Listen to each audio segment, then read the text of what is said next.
ओम साई राम।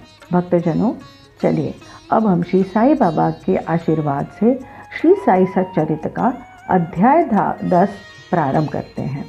इस अध्याय में हम श्री साई बाबा का रहन सहन, शयन पटिया, शिरडी में निवास, उनके उपदेश, उनकी विलयशीलता, नानावली और सुगम पथ, इन कथाओं के बारे में जानकारी हासिल करेंगे। प्रारंभ में श्री साई बाबा का सदा ही प्रेम पूर्वक स्मरण करो, क्योंकि वे सदैव दूसरों के कल्याणार्थ तत्पर तथा आत्मलीन रहते थे।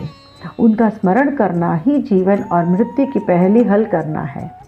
साधनाओं में यह अति श्रेष्ठ तथा सरल साधना है, क्योंकि इसमें कोई द्रव्य व्यय नहीं होता।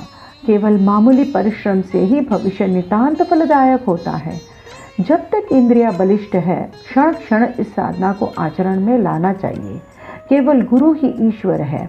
हमें उनके ही पवित्र चरण कमलों में श्रद्धा रखनी चाहिए। वे तो हर इंसान के भाग्य विदाता और प्रेममय प्रभु है।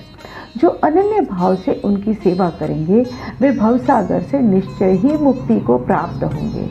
न्याय अथवा मीमांसा या दर्शन शास्त्र पढ़ने की भी कोई आवश्यकता नहीं है। जिस प्रकार नदी या समुद्र पार करते समय नाविक पर विश्वास रखते हैं, उसी प्रकार का विश्वास हमें भवसागर से पार होने के लिए सद्गुरु पर करना चाहिए। सद्गुरु तो केवल भक्तों के भक्ति भाव की ओर ही देखकर उन्हें ज्ञान और परमानंद की प्राप्ति करा देते हैं। गत अध्याय में बाबा की भिक्षावृत्ति, भक्तों के अनुभव तथा अन्य विषयों का वर्णन किया गया है। अब पाठकगण सुने कि श्री साई बाबा किस प्रकार रहते, शयन करते और शिक्षा प्रदान करते थे। अब हम देखते हैं बाबा का विचित्र बिस्तर। पहले हम ये देखेंगे कि बाबा किस प्रकार शयन करते थे। श्री नाना साहेब डेंगले एक 4 हाथ लंबा और 1 हथेली चौड़ा लकड़ी का तख्ता श्री साई बाबा के शयन हेतु लाए। तख्ता कहीं नीचे रखकर उस पर सोते, ऐसा न कर बाबा ने पुरानी चिंदियों से मस्जिद की बल्ली से उसे झूले के समान बांधकर उस पर शयन करना प्रारंभ कर दिया। चिंदियों के बिल्कुल पतली और कमज़ोर होने के कारण लोगों को उसका झूला बनाना एक पहेली से बन गया। चिंदियाँ तो केवल तख्ते का भी भार सहन नहीं कर सकती थी, फिर वे बाबा के शरीर का भार किस प्रकार सहन कर सकेंगी। जिस प्रकार भी हो, यह तो राम ही जाने, परंतु यह तो बाबा की एक लीला थी जो फटी चिंदियाँ तख्ते तथा बाबा का भार संभाल रही थी। बाबा को तख्ते पर बैठे या शयन करते हुए देखना देवताओं को भी दुर्लभ दृश्य था। सब आश्चर्यचकित थे कि बाबा किस प्रकार तख्ते पर चढ़ते होंगे और किस प्रकार नीचे उतरते होंगे। कौतूहलवश लोग इस रहस्योद्घाटन के लिए हेतु दृष्टि लगाए रहते थे, परंतु यह समझने में कोई भी सफल न हो सका और इस रहस्य को जानने के लिए भीड़ उत्तरोत्तर बढ़ने लगी। इस कारण बाबा ने एक दिन तख्ता तोड़कर बाहर फेंक दिया। यद्यपि बाबा को अष्ट सिद्धियाँ प्राप्त थी, परंतु उन्होंने कभी भी उनका प्रयोग नहीं किया और न कभी उनकी इच्छा ही हुई। वे तो स्वयं ही स्वाभाविक रूप से पूर्णता प्राप्त होने के कारण उनके पास आ गई थी। अब हम देखते ब्रह्म का सगुण अवतार श्री साई।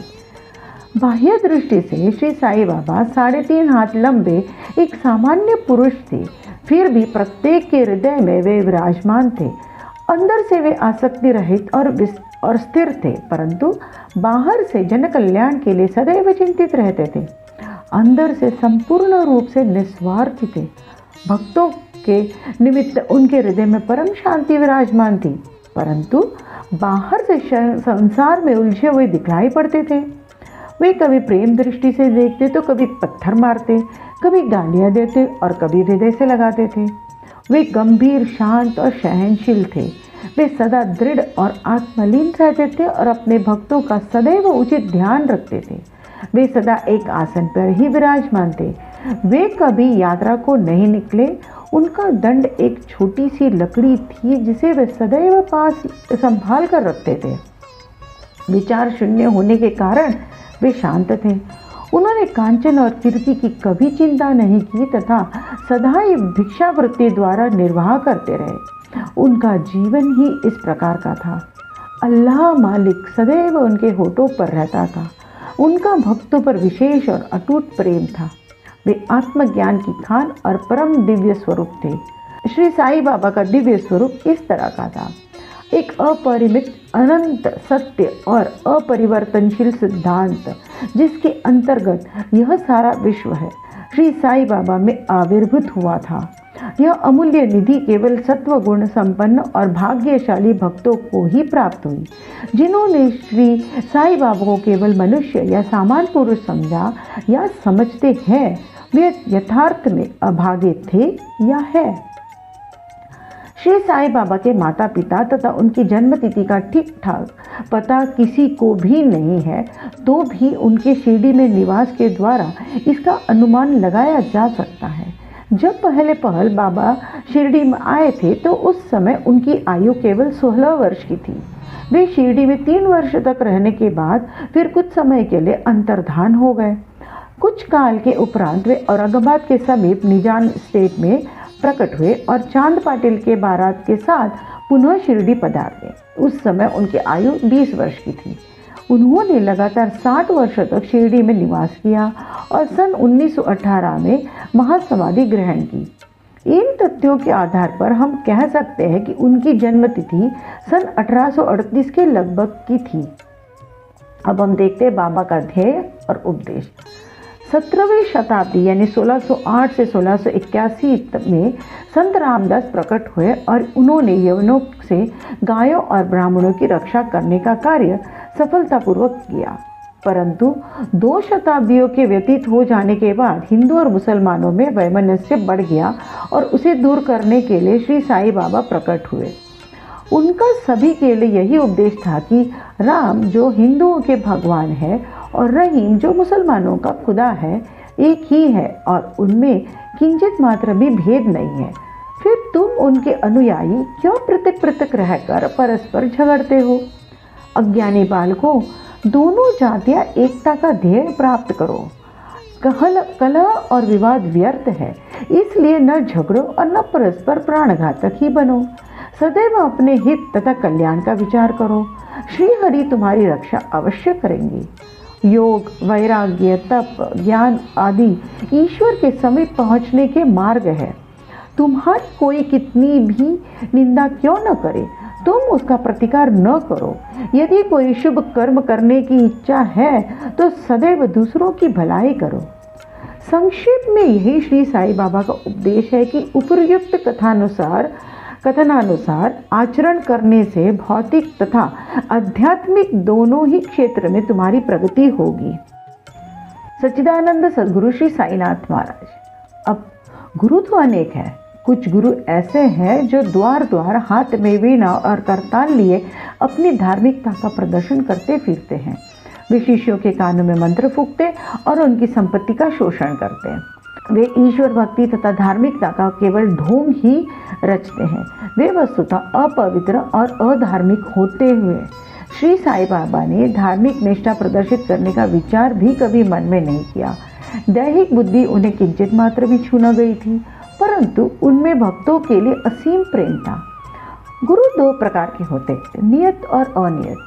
अनियत गुरु के आदेशों से अपने में उत्तम गुणों का विकास होता तथा चित्त की शुद्धि होकर विवेक की वृद्धि होती है। वे भक्ति पथ पर लगा देते हैं, परंतु नियत गुरु की संगति मात्र से द्वैत बुद्धि का ह्रास शीघ्र ही हो जाता है। गुरु और भी अनेक प्रकार के होते हैं जो भिन्न भिन्न प्रकार की सांसारिक शिक्षाएं प्रदान करते हैं। यथार्थ में जो हमें आत्मस्थित बनाकर इस भवसागर से पार उतार दे, वही सद्गुरु है। श्री साईं बाबा उसी कोटि के सद्गुरु थे। उनकी महानता अवर्णनीय है। जो भक्त बाबा के दर्शनार्थ आते, उनके प्रश्न करने के पूर्व ही बाबा उनके समस्त जीवन की त्रिकालिक घटनाओं का पूरा विवरण कह देते थे। वे कभी संशयग्रस्त नहीं हुए। देहधारी होकर भी उन्हें देह की किंचित मात्र आसक्ति न थी। देह तो उनके लिए केवल एक आवरण मात्र था। यथार्थ में तो वे नित्य मुक्त थे। वे शिरडीवासी धन्य हैं जिन्होंने श्री साईं बाबा की ईश्वर रूप में उपासना की। सोते जागते, खाते पीते, वाड़े या खेत तथा घर में अन्य कार्य करते हुए भी वे लोग सदैव उनका स्मरण तथा गुणगान करते थे। साईं बाबा को ईश्वर मानते थे। शिरडी की नारियां शिरडी के नारियों के प्रेम की माधुरी का तो कहना ही क्या है। वे बिल्कुल भोली भाली थी। उनका पवित्र प्रेम उन्हें ग्रामीण भाषा में भजन रचने की सदैव प्रेरणा देता रहता था। यद्यपि वे शिक्षित न थी तो भी उनके सरल भजनों में वास्तविक काव्य की झलक थी। यह कोई विद्वता न थी, वरन उनका सच्चा प्रेम ही इस प्रकार की कविता का प्रेरक था। कविता तो सच्चे प्रेम का प्रकट स्वरूप ही है, जिसमें चतुर श्रोतागण ही यथार्थ दर्शन या रसिकता का अनुभव करते हैं। अब हम देखते हैं बाबा की विनयशीलता। ऐसा कहते हैं कि भगवान में 6 प्रकार के विशेष गुण होते हैं, यथा कीर्ति, श्री, वैराग्य, ज्ञान, ऐश्वर्य और उदारता। श्री साईं बाबा में भी ये सब गुण विद्यमान थे। उन्होंने भक्तों की इच्छा पूर्ति के निमित्त ही सगुण अवतार धारण किया था। उनकी कृपा बड़ी ही विचित्र थी। भक्तों के हेतु वे अपने श्रीमुख से ऐसे वचन कहते, उनमें से यहाँ पर एक रोचक नमूना दिया जाता है। बाबा अति विनम्रता से इस प्रकार बोलते, दासानुदास, मैं तुम्हारा ऋणी हूँ। कैसी विनम्रता है ये। यद्यपि बाह्य दृष्टि से बाबा विषय पदार्थों का उपभोग करते हुए प्रतीत होते थे, परंतु उन्हें किंचित मात्र भी उनकी गंध न थी और न ही उनके उपभोग का ज्ञान था। वे खाते अवश्य थे, परंतु उनकी जिह्वा को कोई स्वाद न था। वे नेत्रों से देखते थे, परंतु उस दृश्य में उनकी कोई रुचि न थी। काम के संबंध में वे हनुमान सदृश अखंड ब्रह्मचारी थे। उन्हें किसी पदार्थ में आसक्ति न थी। वे शुद्ध चैतन्य स्वरूप थे, जहाँ समस्त इच्छाएं, अहंकार और अन्य चेष्टाएं विश्राम पाती है। संक्षेप में वे निस्वार्थ थे, मुक्त और पूर्ण ब्रह्म थे। इस कथन को समझने के हेतु एक रोचक कथा का उदाहरण यहाँ दिया जाता है। अब हम देखते हैं नानावली के बारे में। शिरडी में नानावली नाम का एक विचित्र और अनोखा व्यक्ति था। वह बाबा के सब कार्यों की देखभाल किया करता था।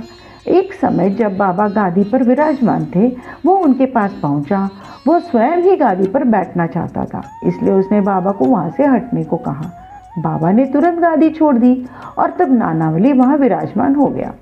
थोड़े समय वहां बैठकर वह उठा और बाबा को अपने स्थान ग्रहण करने को कहा। बाबा पुनः आसन पर बैठ गए। यह देखकर नानावली उनके चरणों पर गिर पड़ा। इस प्रकार अनायास ही आज्ञा दिए जाने और वहां से उठाए जाने के कारण बाबा में किंचित मात्र भी अप्रसन्नता की झलक न थी। अब हम देखते हैं सुगम पथ संतों की कथाओं का श्रवण करना, उनका समागम। यद्यपि बाह्य दृष्टि से श्री साईं बाबा का आचरण सामान्य पुरुषों के असदृश ही था, परंतु उनके कार्यों से उनकी असाधारण